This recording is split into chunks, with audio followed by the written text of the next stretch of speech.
So the first thing you need to do when you get your Winsor Newton watercolor paint set, you have to take the little plastics off all of these little watercolor paint pans. Well, geez, I can't even get that one out. So just, it's a little time consuming and monotonous, but think of it as opening little pieces of candy. You just don't get to eat them. So this is easily done without a knife or scissors or anything. And it's pretty cool because on the side it says burnt sienna, so it tells you what color they are. But just when you open them, put them back the same way you open them so that you have yours in the same order as I do as we go through the class.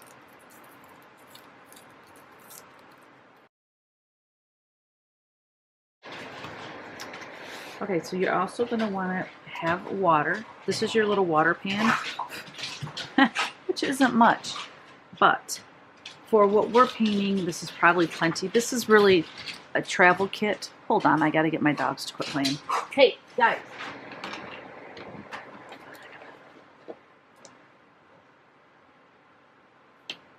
Ooh, that's really full.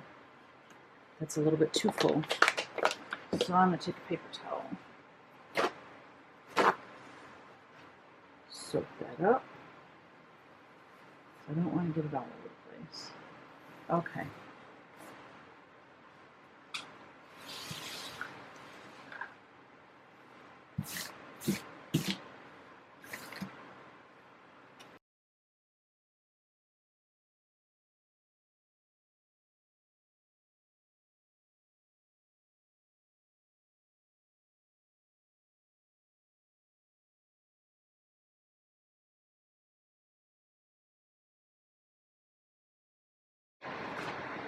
On the Garden of Quilts website is a little bit different than the one we're actually going to paint, because when I did that one I wasn't considering size and I wanted to do an 8x10 so that you could easily frame it. So the one that was on the website was more like this wasn't there, and it had a house. The house was in it, I remember that, and I think it had some more moths over the house. So it was long and narrow, but finding a frame for that, you'd have to have it custom made. It's not, a ready-made frame, and I don't want you to have to go spend a bunch of money on a frame. So just an 8x10 will work, and I think this is super cute.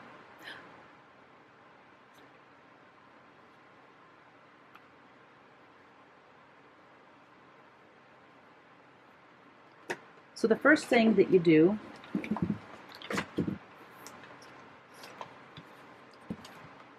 is trace your image on. If you don't have a little light table, you can just tape it to the window and do it that way. I think I have a short in my wire because it's not working. Isn't that great?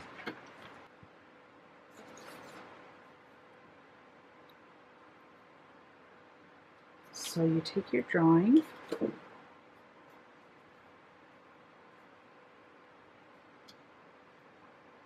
place it over the print, and then tape it down.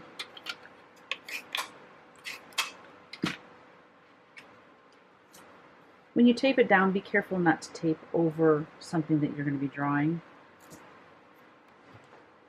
My favorite pencil for drawing my watercolors is this Pentel Twist Erase, and it's a 0.9 size lead, and it won't break because it's thicker. They have a 0.5, 0.7, and 0.9. 0.7 is not bad, but 0.5 breaks all the time. So, oh, it's so bright in my studio today. I need to create a little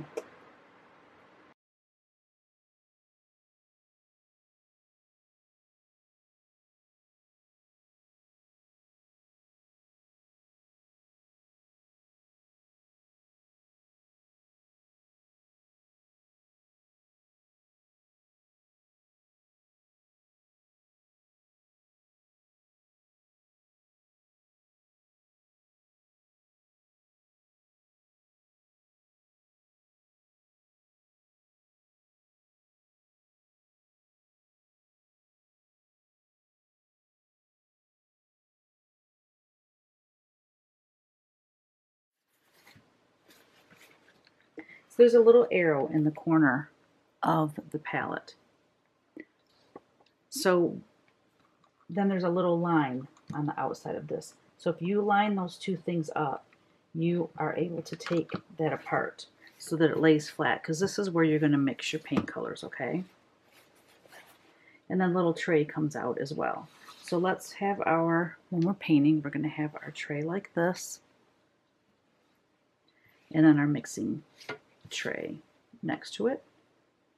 And let's just put our water right here. So using your bottle of water to constantly change out your little tray of water in case it gets muddy.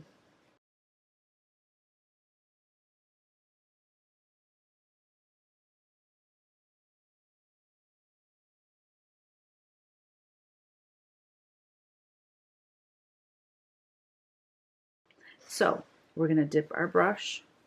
I'm going to pick up some of this brown here, which is raw umber, I believe. So, I'm sorry, burnt umber. Because we just want a nice tan background. So this is about a 1-inch brush, watercolor brush. This is a Jack Richardson signature series. This is probably kind of expensive, but if you go to dickblick.com and look up watercolor brushes, you'll be able to get a 1-inch brush that is very inexpensive. You don't want to, unless you plan on doing watercolor a lot, you really don't need expensive brushes. So we want to work fairly quickly because we don't want it to dry all the way, otherwise the lines will show where one overlapped the other. So just keep moving across the painting or across the paper.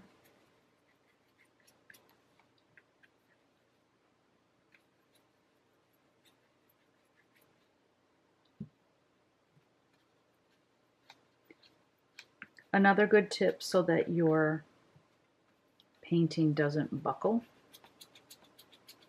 Before you start painting it, you can paint, just dip the whole thing in water and let it drip a little bit, and then put it in between, put it in like a couple pieces of plastic, and then put a heavy book over top of it and let it dry overnight. That way when it does dry, it will be completely flat and it will remain flat. So something that you can do to get variation of color, you can take your brush with lots of water on it, and while it's still wet, you can add some spattering, and just to create some darks and some lights here and there.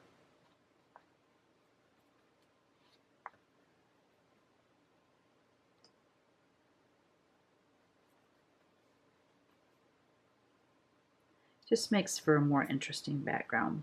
Now another thing you can do, if you do your painting and it buckles a lot, when it's completely dry, flip it over and use a spray bottle with water in it. Spray the back side of your painting, and then put a piece of plastic down, set your painting on it, and cover it with a heavy book, and when it dries it will be completely flat. So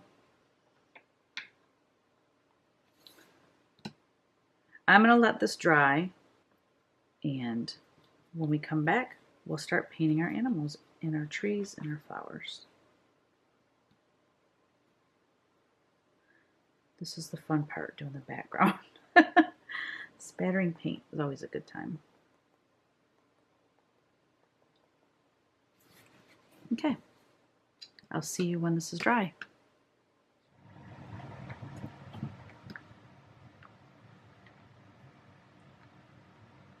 I'm going to add my water in here. I think it's just easier to have it close to your paints.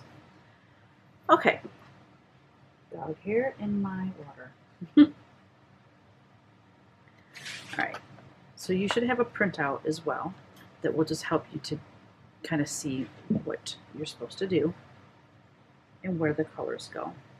Alright, so that our hand doesn't get in our painting, we're going to start over here and work our way over. So first we're going to paint this sweet butterfly. And we have two different cadmiums. One's a little bit more orange. And then we have alizarin crimson. So let's take alizarin crimson, add some of this cadmium red,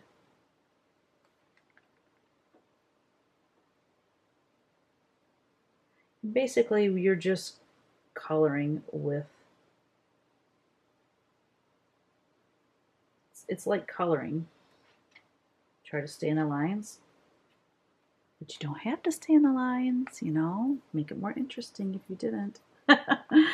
But when we first start out, we're gonna do our best to stay in the lines. Don't worry if you're not exactly in the lines. The most fun and unique thing about watercolor is how the watercolors can blend.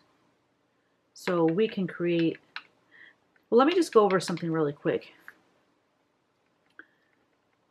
The more water you have, the lighter the color is going to be because it's more watered down. I mean, think about that. You know, when something's watered down, it's thinner, so your color's more thin and lighter. The less water you have, the darker the color.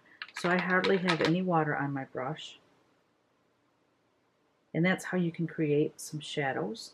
So up by the body of our little moth here, you can do that. Now, see, that really messes up your water. Yeah, I have a feeling I'm going to buy you guys little tubs for the class because otherwise you'll be changing your water out constantly.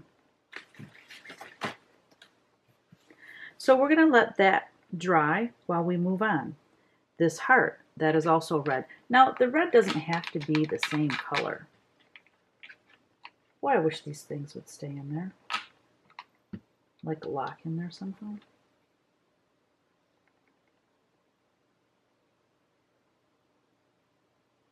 Now, let me just show you a couple other little tricks.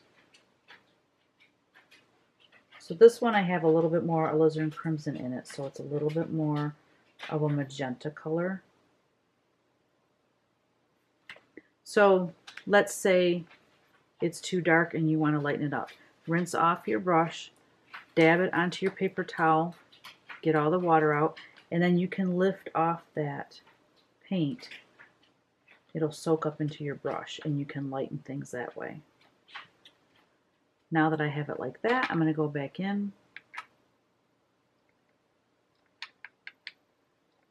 And while it's still a little bit wet, if I go around the edges, it will bleed into the center of the heart.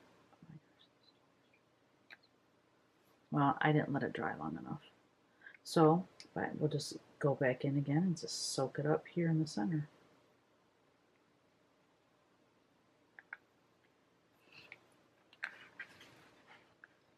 Something else that's fun is just to introduce another color in there.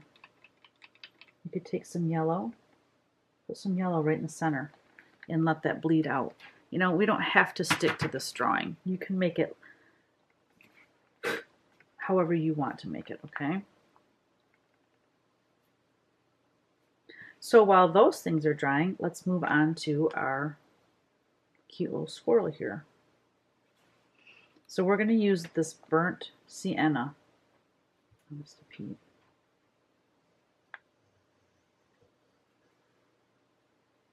We're going to mix that with our burnt sienna. So we have this is raw sienna. Oh, it might be yellow ochre. Raw sienna and yellow ochre are about the same darn color, so it doesn't really matter. I'm not taking it out.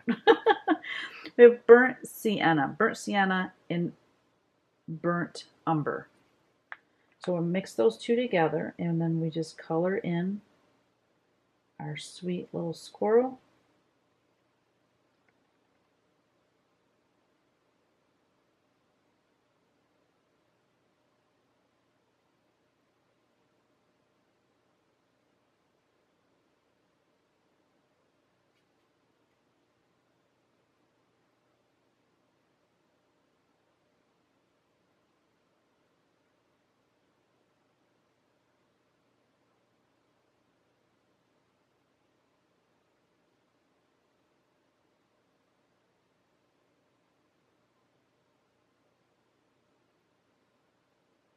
Now he looks a little bit more on the red-brown side compared to, well, and it could be because we have all this red paint in here. I'm going to go get a little bucket. My gosh, my son's dog is lying right under my feet. It's driving me crazy.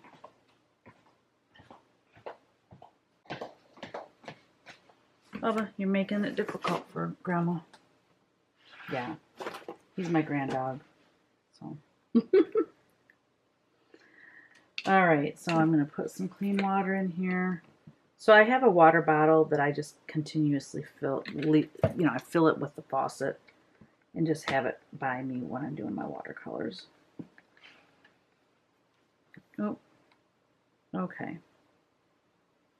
Now, if you go outside the line and you don't like that, when it dries, I can show you how to get rid of that, okay? Now, something fun, you might want some of your colors to look more watercolory and runny. You can go around the edge with some water and have the color bleed out. We don't have to keep everything super tight, and we can have some fun with it, okay? So now I'm going to go in and I'm going to take my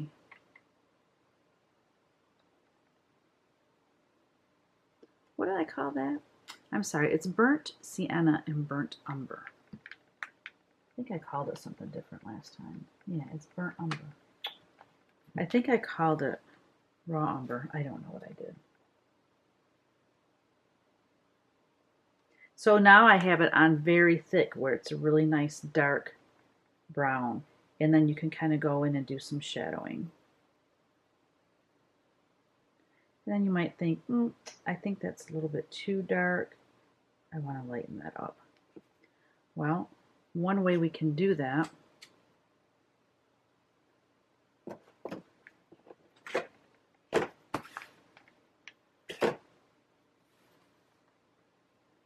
is, rinse your brush off, get the water out of it, and then go back in and lift some of that dark off.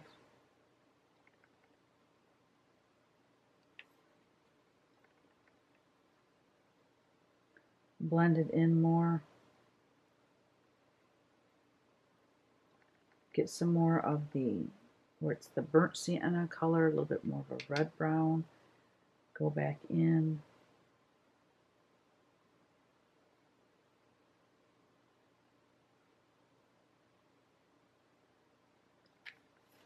So I'm just going to leave that now and let that dry.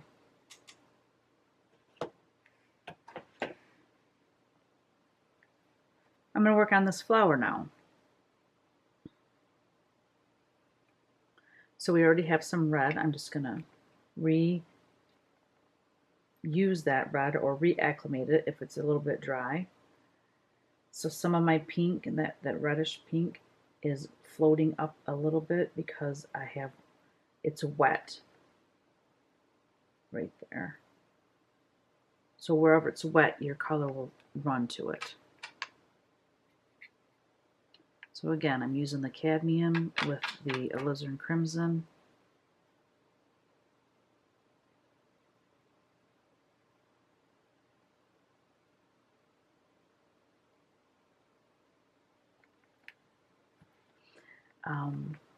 I'm not particularly fond of how much that is running. So again, clean my brush, rinse it off, or dry it off on my paper towel, and come in and try to lift that color off. Let that dry, and then we'll work on some greens. Or what we could do, let's go in there with a heavy hand of alizarin crimson. And I'm going to mix it with some of this brown because we want a really dark burgundy. All right, now see how dark that burgundy is?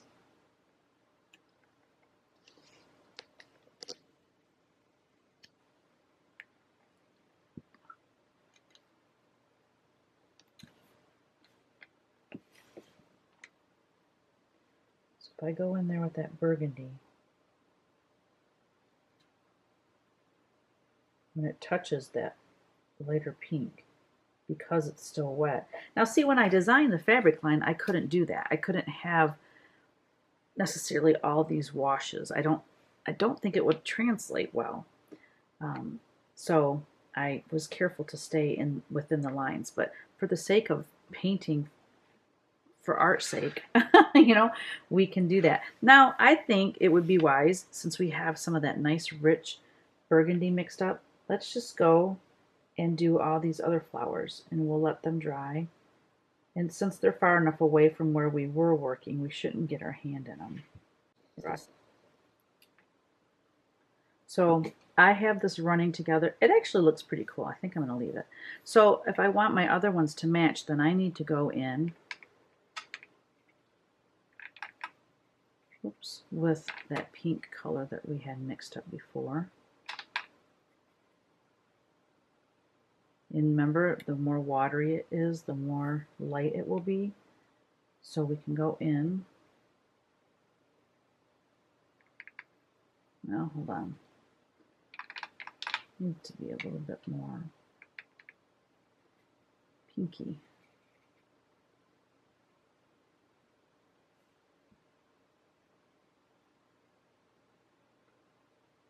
So if we want these over here to run like this one, then we need to do it while the burgundy, the lower part of the flower, is still wet, so the colors can run together.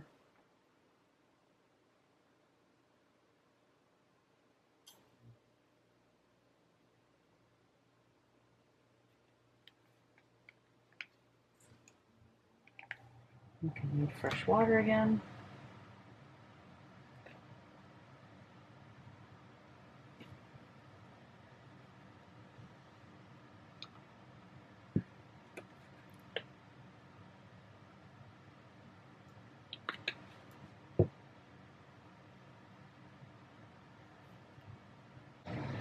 All right, so I'm really loving how putting just that yellow in the middle of that heart and how it bled out into the red. I think that looks really pretty.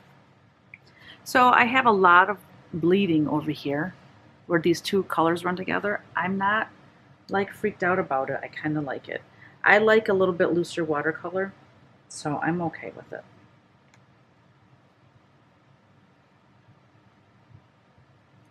Let's go ahead and paint the rest of our hearts. Now you can do your hearts like that one with a little dab of yellow in the center, or you can just paint them red, or however you want to do them. I believe that that squirrel has dried enough. We're going to go ahead and start doing some green now.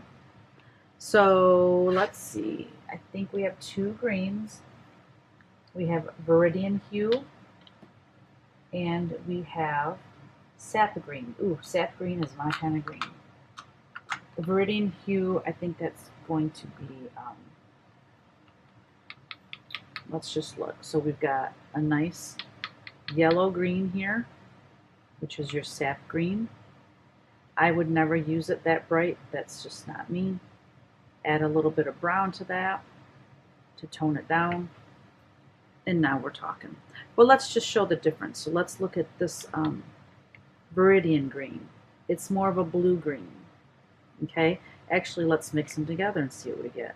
We get a nice grass green. You know what? Let's just start with that then. That's a nice green. We'll put a little coat of that on. We're going to just duff up this tree. It's going to look so cool.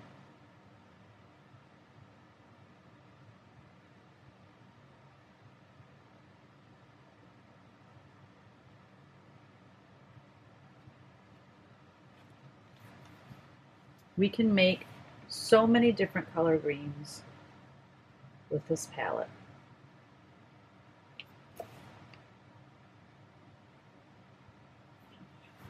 Okay, so look how fast I colored that in. All right, so now let's go and take our sap green, which is our yellow green, add some of that brown. Let's just go in and play around a bit. Let the colors bleed together.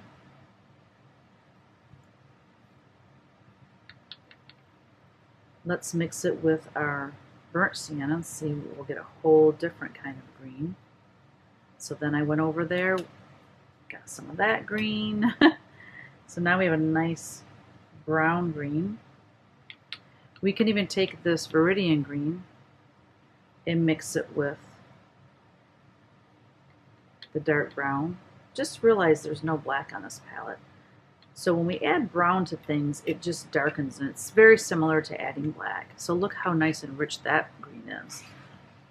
So that's the green that we'll use for these cross hatches, these stripes. But I don't think that our background color is the color we want it yet. It's not the color I want it yet anyways. So I'm gonna just take some more of that Viridian green with the yellow in it. And let's just add some more of that in here.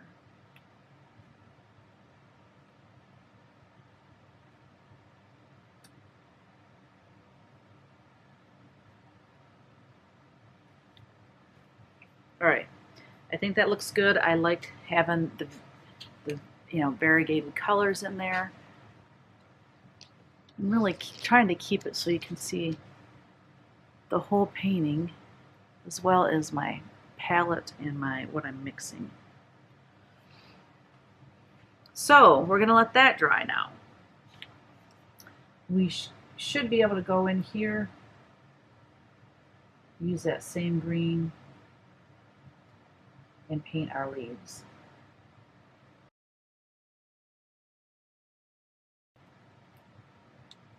While we're letting things dry, I just want to talk to y'all for a minute. Like anything else, I mean, most of you that are in this class are probably quilters, but you know that quality, you get what you pay for type of thing. Quality in your tools, quality in the fabric, all of that matters, correct? Well, we're using Winsor Newton watercolors. They're more expensive than other watercolors, but it makes a huge difference.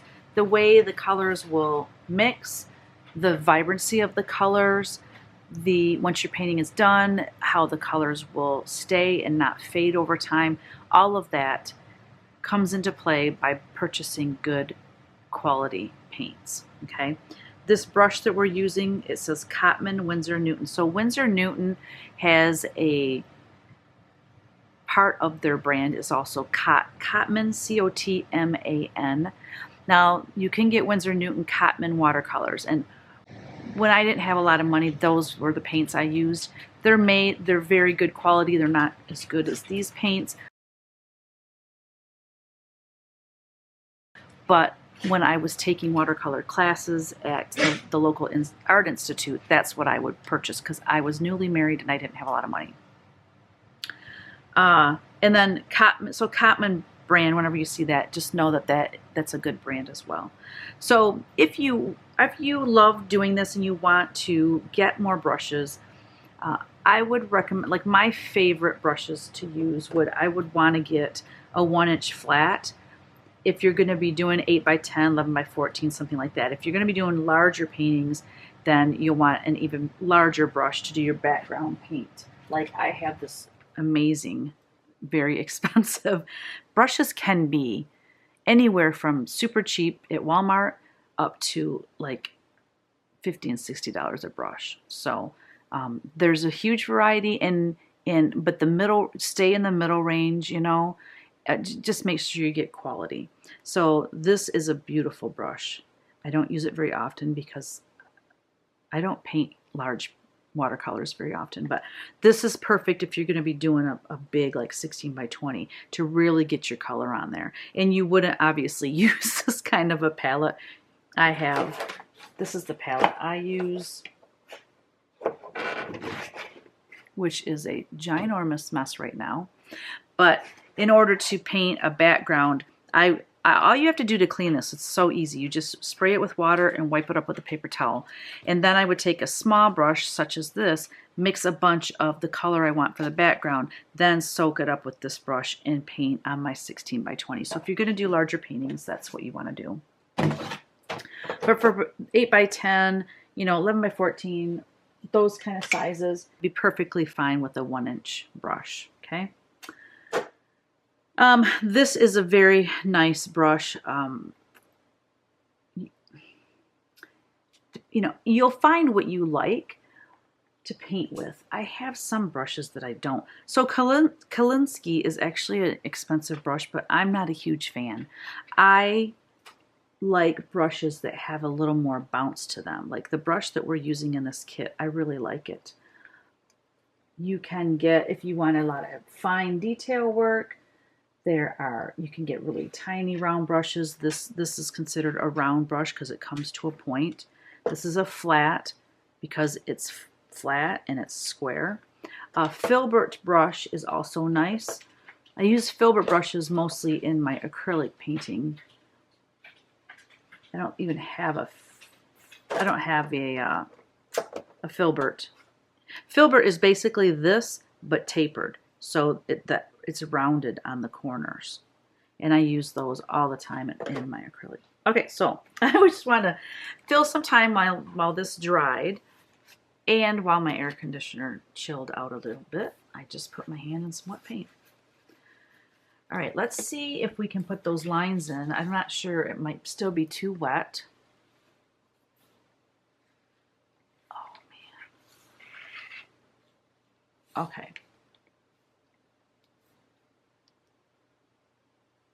Yeah, it's a little bit too wet still.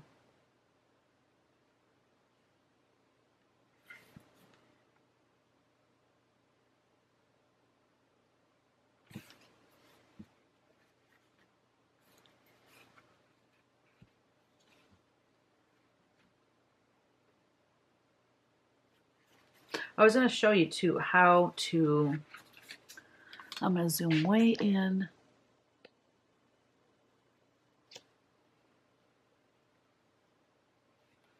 Okay, so on the back of this, where the body and the tail meet, I went way outside the line. I don't really care, but I was just for teaching purposes, I'm going to show you how you can get rid of that.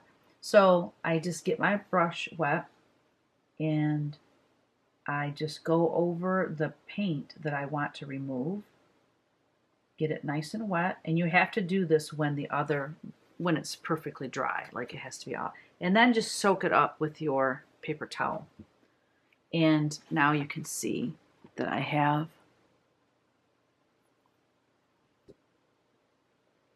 see that right there now is perfect.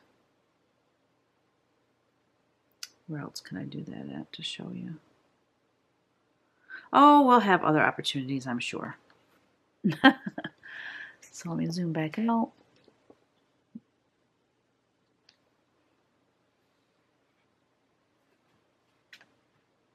All right, so we're going to let the tree dry a little bit more.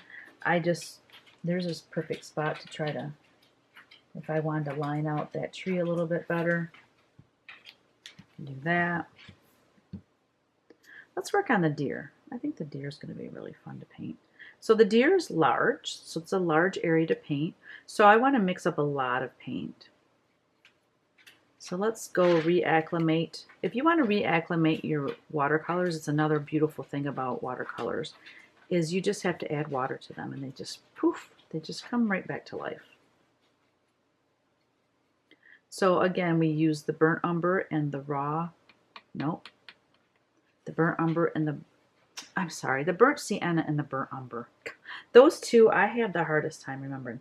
Okay, so this is more of a brown rather than the red brown like we have on the squirrel, which is perfectly fine. If you want it more like the squirrel, all you have to do is add more of the burnt sienna, the red color.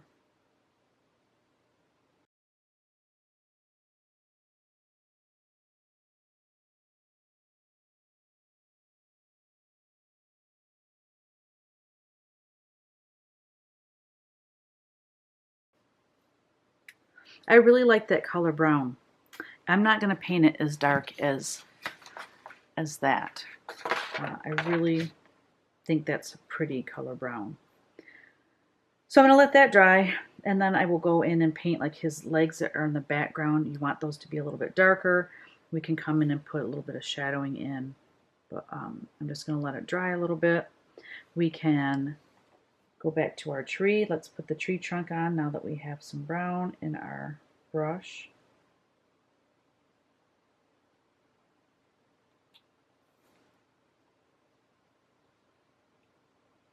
In watercolor is about layering, layering, and layering.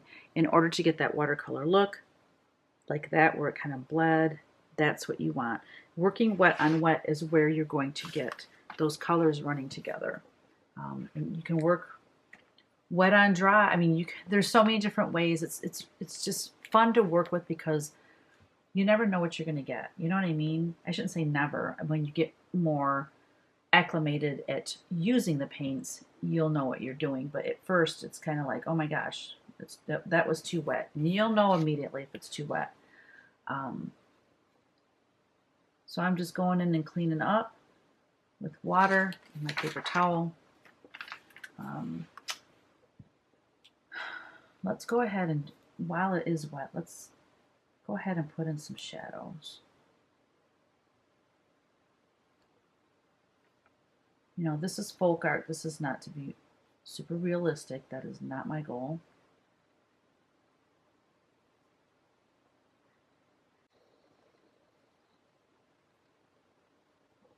So while that is drying, I'm going to go ahead and do the back legs. So I want this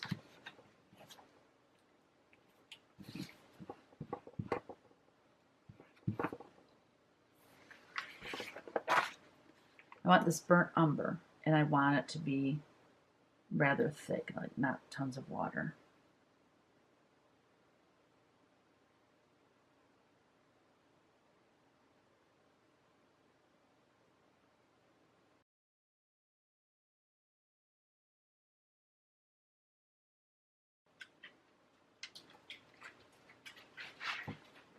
Now for his nose, we're going to want the really dark brown. I'm going to add this Viridian. So I thought it was interesting that there is no black in this palette, which I actually really love that idea. So let me get rid of, I got way too much red on my palette. It's taking up too much space. So I want to teach you how to mix black to make it way more interesting than just having black on your palette. All right, so we've got our burnt umber. Rinse. Let's get some of this Viridian green, which is our more of the blue green. It's already starting to look like black. Rinse again. And then we need a red. So let's get our alizarin crimson. Throw that in there. And then last but not least, we're going to add a blue. Let's get this blue. This is ultramarine. Let's see what we got. Yep, ultramarine, and this one is cerulean. Let's get some ultramarine blue in there, and it's still a little bit brown, like a dark brown, but it could read black because it's so dark. I have it a little bit watery. But yeah, see how it's reading black? So basically you mix red, green, blue, and a dark brown, and you'll get, and you can mix them in different degrees, and you can have a black that has some red tone to it, or you can have a black that has blue tones or a green tone to it. And oh, I just find that way more interesting than having black on your palette. There's some artists, like even in oil and acrylic, that they don't have black paint in their palette. They mix their black paint because it's just way more interesting. So once that dries, if it seems too light, we can go back in and put another layer in. But see how that reads black? I just love that. All right, camera battery's about to die. I'm going to take a break, get some fresh water. I'll be right back. Okay, fresh water, fresh battery in my camera. Let's use that brown. I'm going to add a little bit more red in it for the fox though. So let's add a little bit more of the burnt sienna, which is your reddish brown. Add more water, and let's paint this cute little fox.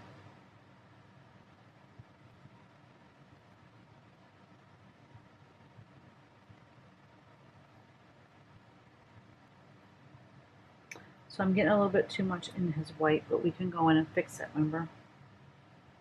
So that's why I want you to have fun and be free with this, and don't worry about making mistakes, because mistakes, for the most part, in watercolor can be fixed. I'm going to let that dry a bit. Let's go and finish up our tree. Oh, so glad my air turned on. So today is August 2nd. I'm prepping now. Prepping now for our class coming up in September. I wanted to get this painted before class anyway so that I could have it recorded for you. But also, tomorrow, Riley Blake Designs wants me and all the teachers at the Garden of Quilts to do a media blitz, a social media blitz, meaning, you know, promoting our classes and things like that. And I love video. I'm a very, obviously, visual person. Being that I'm an artist, I like to see things. Rather than just having still photos, I'm going to make a video that has a little more action. So I'll show a little clip of me painting this and, you know, including some photos as well.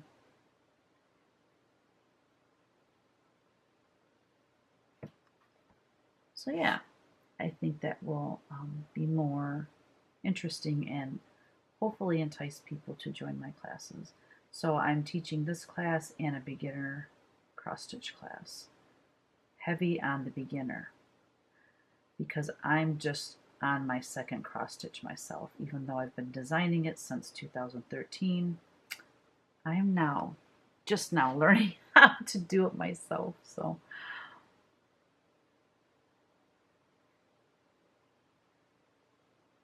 but cross-stitch and quilting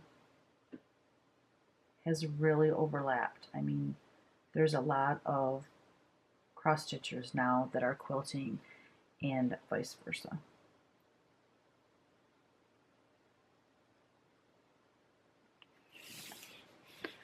All right, so we have our first layer down.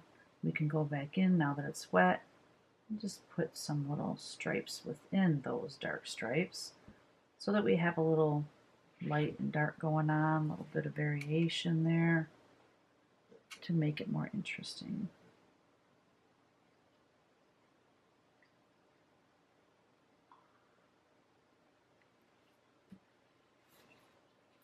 Now the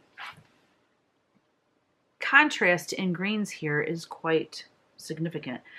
So once this dries, I will show you a little trick if you want to tone that down and have them a little bit more close in value, okay?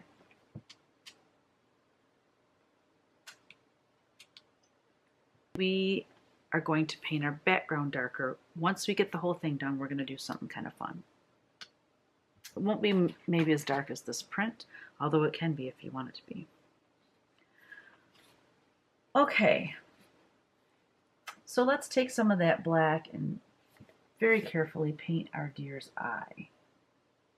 So when you're painting the eye, you're just touching the very tip of your brush to your paper. Don't press down because then you'll lose control and it will be a big old blob. So just the very tip of your brush.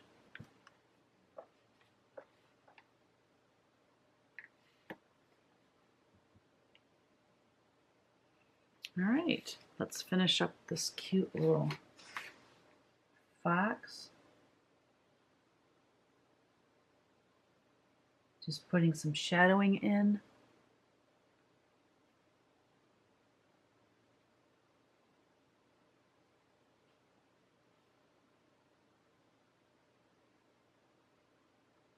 You can put some little hair, like fur marks in him. Baba, you really should go lay down. So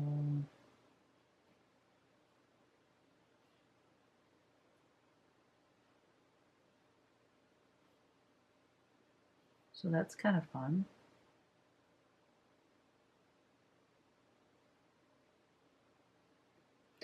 If we want to put a little highlight on his nose to make it look like there's a highlight there, like the light's hitting it, you can just go in and lift off some of that paint there. We do want to put black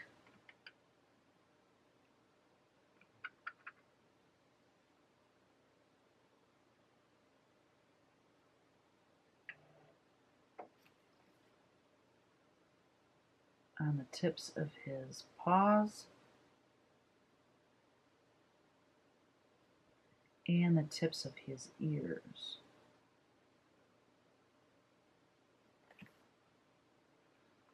And on his nose.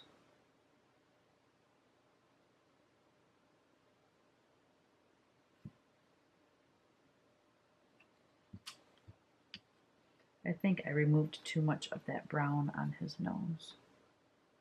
So I'm just going to go in and see if I can't rectify that a bit.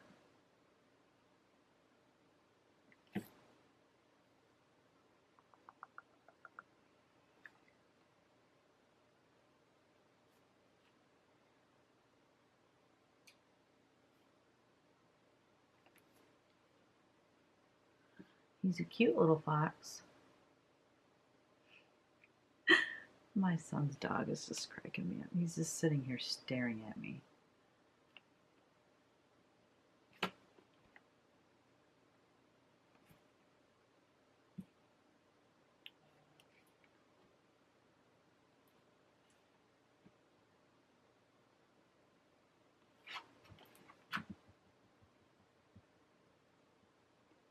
So I'm going to take that brown that I got into his white fur.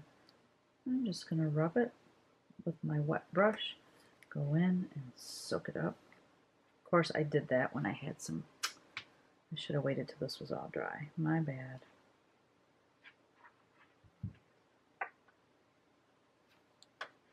Okay.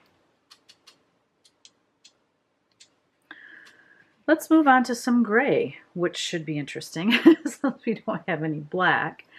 But if we lighten this, like that is pretty gray right there. Let's see. Let's make it a more cool gray. So we'll add a little bit of blue. So basically you take your black mixture, which again, if you mix alizarin crimson, viridian green, your burnt umber, and your ultramarine blue, and mix them at varying degrees to get a black, we'll see when it's watered down, it's gray. Remember I said if you like any of these colors, if you put them on heavy, they're darker. If you water them down, they're lighter.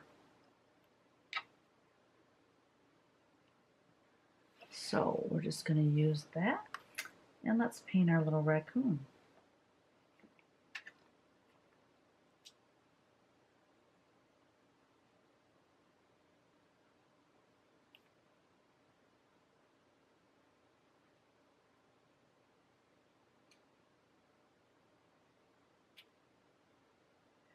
This is maybe a little bit difficult if you're a beginner,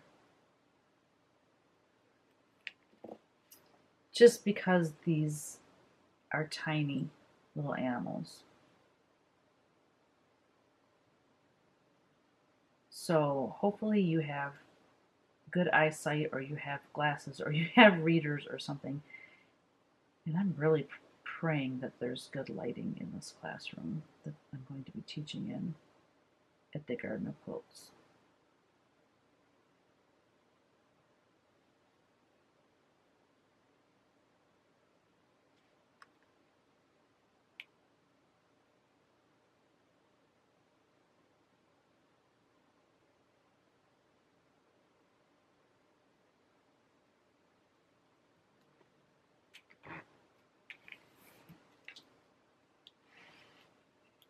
This bird is also gray.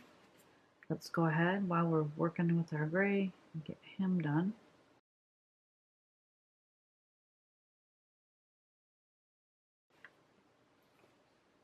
What I love about that, like I said earlier, mixing those colors together to get your black or to get your grays. As the water starts to dry, as the paint starts to dry, some of those colors can separate. And I can see I've got a little, a little bit of that going on here on my raccoon, and I just think it adds so much more interest. It's so much better.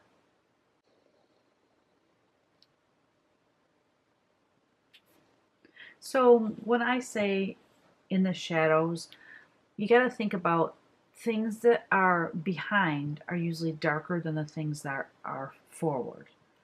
So that's why his legs, the deer's legs, are darker, because those are behind. There's a shadow there. The same with these other animals. I'm putting shadows where I feel shadows would be. The lighter parts are going to be his back, the top of his tail, the top of his head. Under his head and that back leg are going to be darker.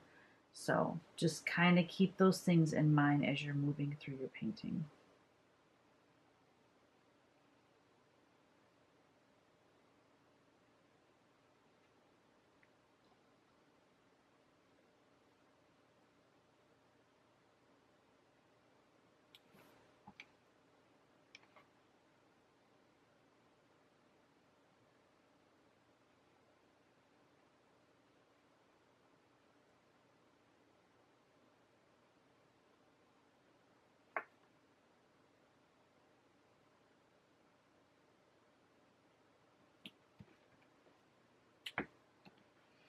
Okay, now I need to mix more black.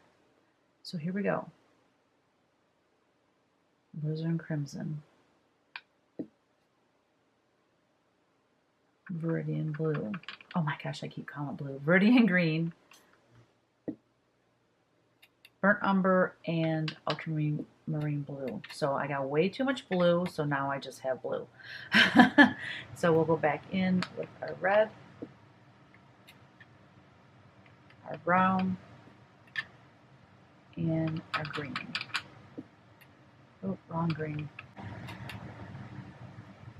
That's closer, but now I have more green.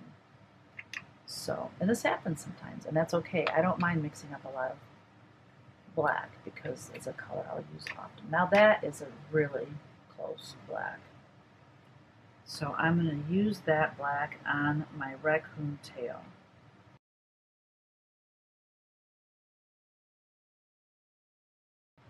So all these little animals' eyes that are just dots, the raccoon, the fox, the squirrel, and the bird, we're just going to use, when we're all done with the painting, completely done, we'll just use a permanent marker, a fine tip permanent marker, and we will just put dots in for those parts, okay? Don't worry about trying to paint that. That is just way too difficult to do because it is so small. While we have some black going, let's get these antlers painted.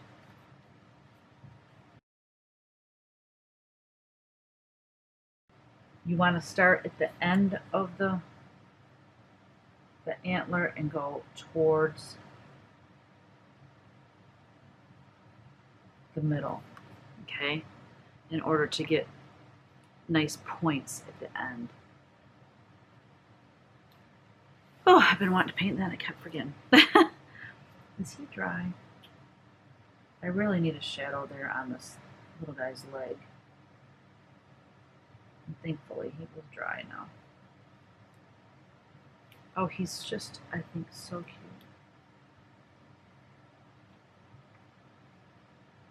I think they're adorable, but yeah, you don't ever want to try to pet one. We had some living, a mama and her babies at the top in the attic part of my studio one year. We didn't realize it, but over my porch, there was a hole in that roof, the porch roof, and they got up there and they got into the attic. Yeah, it was not good. Okay. My water is completely nasty, so I'm definitely gonna give you guys containers because this will drive you crazy. The bigger container you have for your water, the longer it takes to get really dirty and saturated with color.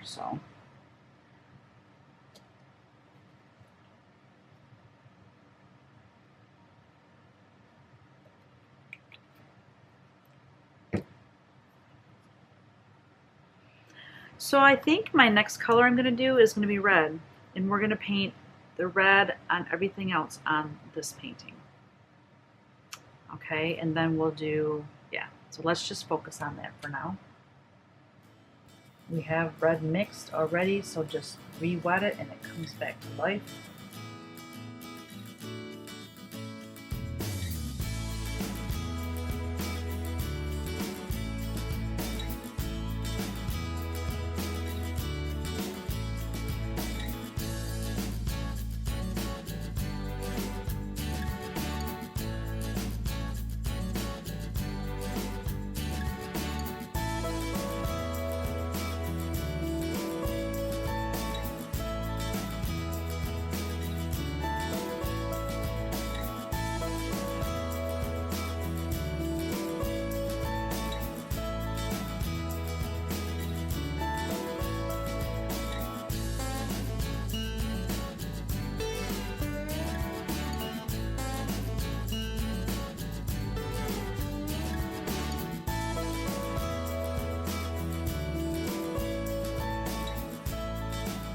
Some of the details on this butterfly, we will also wait and use a permanent marker to do those details. Okay, let's finish with some of this green. So that's right, I was going to show you something to do on this tree to just make it more interesting. So we're watering down our green. So you know how we can reacclimate our watercolors on our palette? We can do the same right on our painting.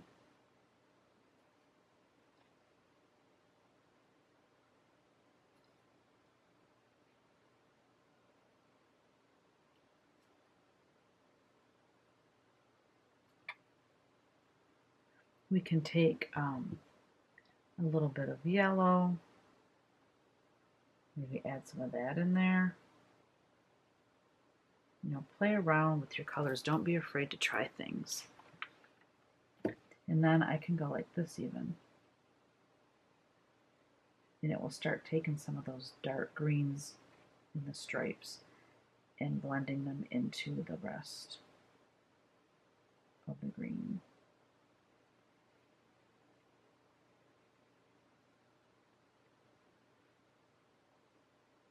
Also, this is a fun little trick.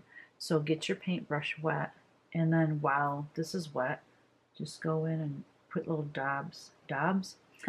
little drops of water, and you'll see it kind of spreads out and creates this like bloom, if you will. So yeah, that looks a lot more interesting. It's way more yellow than the tree that we have in the print, but that's okay. You know, if you want that, instead of putting the yellow in it, maybe you'll put some blue in it.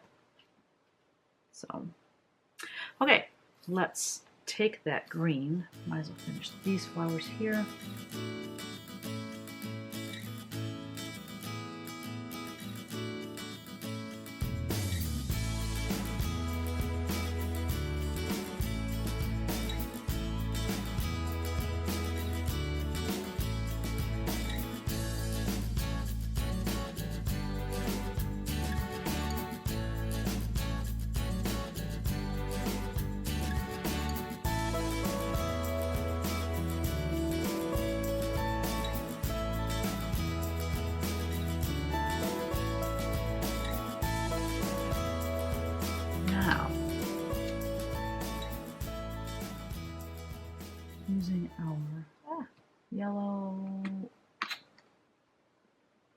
I'm curious. Yep, yellow ochre. I'm getting to where I need clean water again. So let's take our yellow ochre. Ochre, not ogre. It's not a Shrek color. Putting out a little bit heavy and then backing some of that off.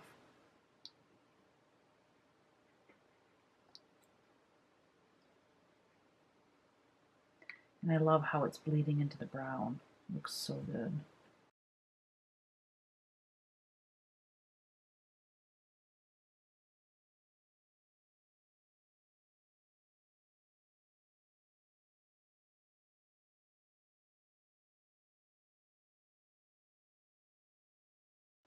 Okay. Oh, I know where we get yellow on the beak of our bird.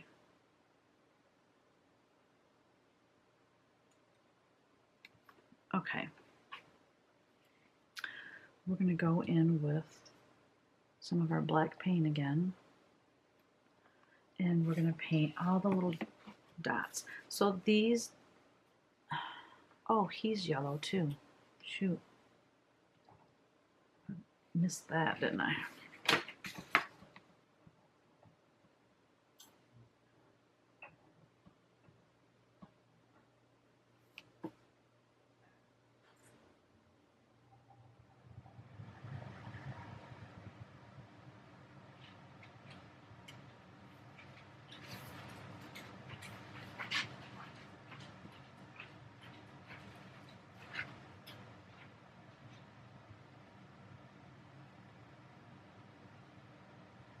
Just fixing that a little bit. We're not looking for perfection though. Okay.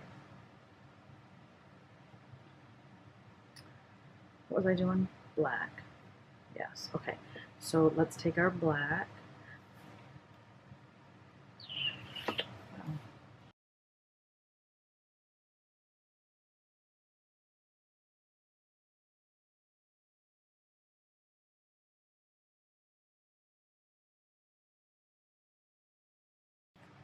All right, in order to get these whites to show up, now I want this to be really watery. And I'm going to go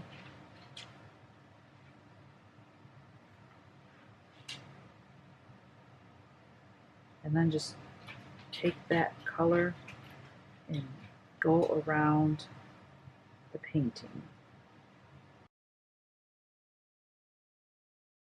Where it touches other paints, it might make that bleed a little bit, and that also adds a little more interest. But you want to continue to work in the area that you are in, if that makes sense. Like, I don't want to stop here and then go up here and work, because these will dry and leave lines, which that's not a huge deal. I mean, we're not looking for perfection again, but it just, I think, looks best if you just continue to work where the paint is wet and just keep spreading that around. So then when you get up to the parts that you want that white to pop, you make sure that you go right up to it.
Alright guys, there we have it.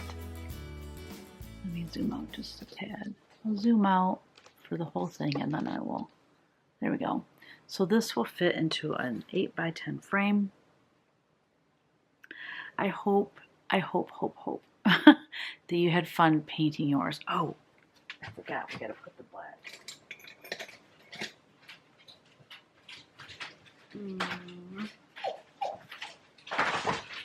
Oh, quit.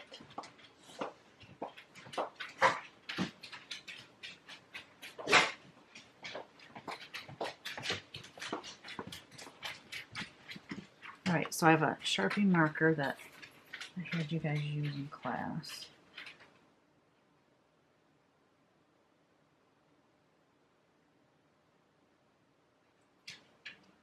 And do it lightly. Don't feel like you have to, you know, do it really hard. Because we don't want it to stand out too much. We want it to blend into the painting.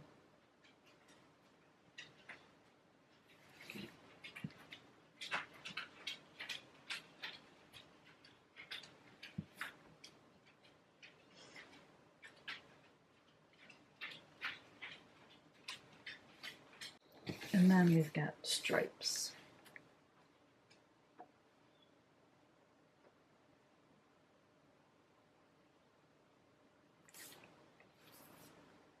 There you go. So what you could do is you can sign this and put the year. Or you could write really tiny, you know, Garden of Quilts in the, you know, September 2021. Whatever you want to write. But anyways, it is done.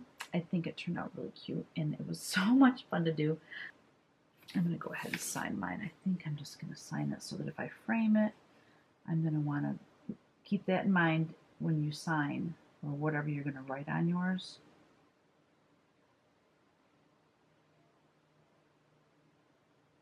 Keep in mind that your frame is going to come in at least 1/4 of an inch. So, all right, that's it. Here is the zoom in. Our sweet little For the Love of Nature watercolor painting. I really hope that you enjoyed painting this, and I hope you continue to use your watercolors to express your creativity. Thanks for joining me. Bye.